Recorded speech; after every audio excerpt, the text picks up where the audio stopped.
Now let's go to next topic because we are running with the time. Okay. Now tools of speech, very important. Tool అంటే తెలుసా అండి? Tool what is a tool అంటే తెలుగులో పనిముట్టు అంటాం. Screw driver, పానర్ ఇవి ఉంటాయి కదా, పనిముట్టు అంటాం. Screw driver any tool makes our job easy. మనం చేయవలసిన పని ఈజీగా చేయొచ్చు టూల్స్ ఉంటే, లేదంటే ఇట్ డజంట్ హ్యాపెన్.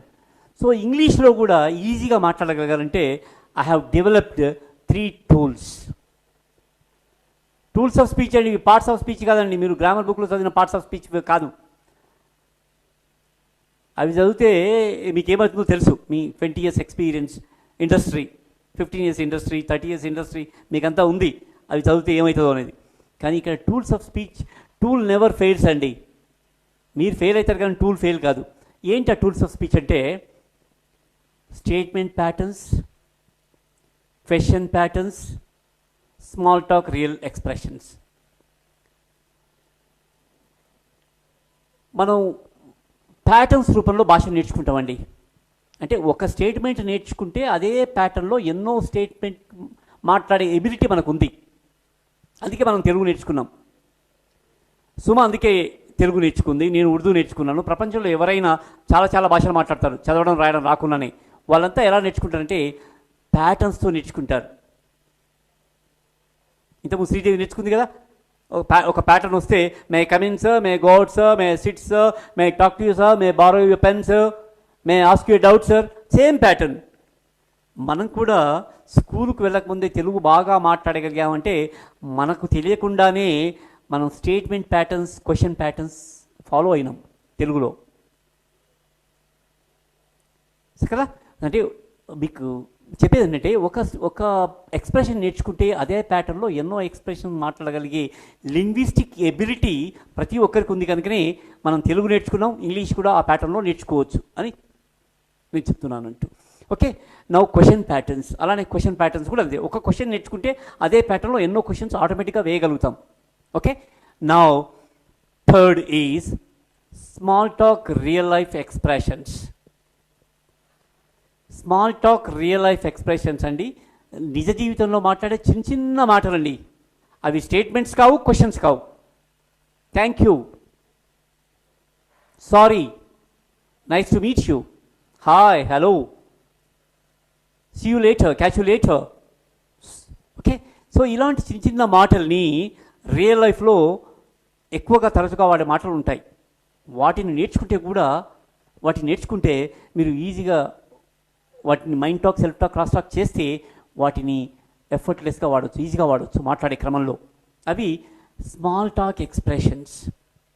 ఇప్పుడు చిన్నపిల్లలు చాలా బాగా మాట్లాడతారు. చిన్నపిల్లలు, కాన్వెంట్ పిల్లలు, LKG, UKG or first second స్టాండర్డ్లో చిన్నపిల్లలు వాళ్ళు సూపర్ ఇంగ్లీష్ మాట్లాడతారు. మంచి స్కూల్లో ఉంటే వాళ్ళు చాలా బాగా మాట్లాడతారు. అంటే ఇంగ్లీష్ స్పీకింగ్ ఎన్వైరన్మెంట్ ఉండే స్కూల్లో చదివి ఉంటే సూపర్ ఇంగ్లీష్ మాట్లాడతారు. But if you check their level of English, you understand they don't know anything. Grammar ఉండదు, వొకాబులరీ ఉండదు, ఏముండదు. మరి ఎందుకు ఎలా మాట్లాడతారంటే వాళ్ళ చిన్న ఎక్స్ప్రెషన్స్ వాళ్ళకి నేర్చుకొని ఉంటారు స్కూల్లో. రైమ్స్ ద్వారా కానీ, క్లాస్ రూమ్ కాన్వర్జేషన్ ద్వారా కానీ చిన్న మాటలు నేర్చుకొని ఉంటారు. Thank you, sorry, okay, yes please, no thanks, ఇలాంటి చిన్న మాటలు నేర్చుకొని ఉంటారు. వాళ్ళు వాటిని ఉపయోగిస్తూ సూపర్ మాట్లాడేస్తారు. నాకు అనిపిస్తుంది ఎంత బాగా మాట్లాడుతున్నాడో అని. కానీ వాళ్ళకు వాస్తవంగా ఇంగ్లీష్లో ఏం గొప్పగా తెలియదు. ఈ స్మాల్ టాక్, రియల్ ఎక్స్ప్రెషన్ ద్వారానే వాళ్ళు అలా మాట్లాడేస్తారు. వాళ్ళు ఎందుకు మాట్లాడతారంటే వాళ్ళకేం తెలియదు, ఇంగ్లీష్ ఏముంది ఇంగ్లీష్ అనుకుంటారు. మనకంటే ఇంగ్లీష్ అంటే ఇంత గ్రామర్ వస్తేనే మాట్లాడతాం అనే తప్పుడు అండర్స్టాండింగ్ మన హెడ్లో ఉంది, ఇక్కడ in the back of our head. So therefore you will be stuck. కానీ వాళ్ళకి అలా లేదు, అలా ఈజీగా మాట్లాడేస్తారు.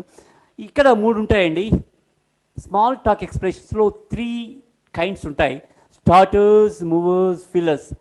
స్టార్టర్స్ అంటే మనం తినే స్టార్టర్స్ కాదండి దావత్లో. స్టార్టర్స్ అంటే ఏదో ఎక్కడో డిన్నర్కి పోతే ఇస్తారు చూడండి బిగినింగ్లో, స్నాక్స్, డ్రింక్స్, అవి కాదండి.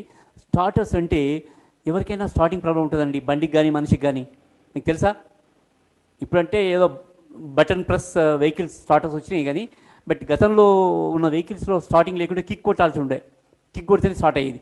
సో స్టార్టింగ్ ట్రబుల్ ఉంటుంది బండికి కూడా. ఇక్కడ కూడా మీరు మాట్లాడే క్రమంలో ఏం మాట్లాడాలో బిగినింగ్లో ప్రాబ్లం ఉంటుంది కనుక if you learn some starters, కొన్ని స్టార్టర్స్ మీకు ఇవ్వడం జరుగుతుంది. ఆ స్టార్టర్స్ నేర్చుకుంటే వాటితో మొదలు పెట్టచ్చు. Well, nice, okay, my point is, my doubt is, ఇట్లా కొన్ని స్టార్టర్స్తో మీరు మొదలు పెట్టచ్చు. మొదలు పెడితే you can go further. Starters, movers, fillers. మధ్య మధ్యలో ఎక్కడైనా స్టక్ అయినప్పుడు ఫిల్లర్ వర్డ్స్ ఉంటాయండి ఇంగ్లీష్లో, వాటిని వాడి యూ కెన్ మేనేజ్. మీరు దీన్ని బాగా అర్థం చేసుకోవాలంటే ధోని స్పీచ్ని మీరు గమనిస్తే ధోని ఎక్కువ ఫిల్లర్స్ వాడతాడండి.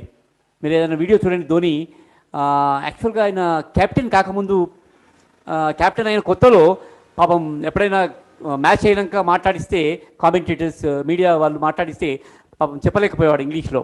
కానీ తర్వాత తర్వాత బాగా నేర్చుకున్నాడు. అయినా కూడా ఆయన స్పీచ్లో చాలా ఫిల్లర్స్ ఉంటాయి. మీరు ఎప్పుడైనా మీరు ఇంటికి వెళ్ళినాక యూట్యూబ్లో ధోని స్పీచ్ వినండి. క్రికెట్ ఇది మన కెప్టెన్గా ఉన్నప్పుడు యునో అంటాడు ప్రతిదానికి. You know the match was it's very tough, we last a few wickets in the beginning, somehow it was very difficult, you know అని ఒక 2 minutes మాట్లాడితే ఒక 20 times యునో అంటాడు. అంటే వాస్తవంగా ఇవి యూసీ, వెల్, సో, అండ్ ఇవన్నీ మంచి ఫిల్లర్స్. కానీ సరిగ్గా వాడితే సూపర్ ఉంటుంది మీ స్పీచ్. అలా వాడగలగాలి, ధోనిలా కాకుండా. సో ఇవి టూల్స్ ఆఫ్ స్పీచ్ అండి. Thanks for watching.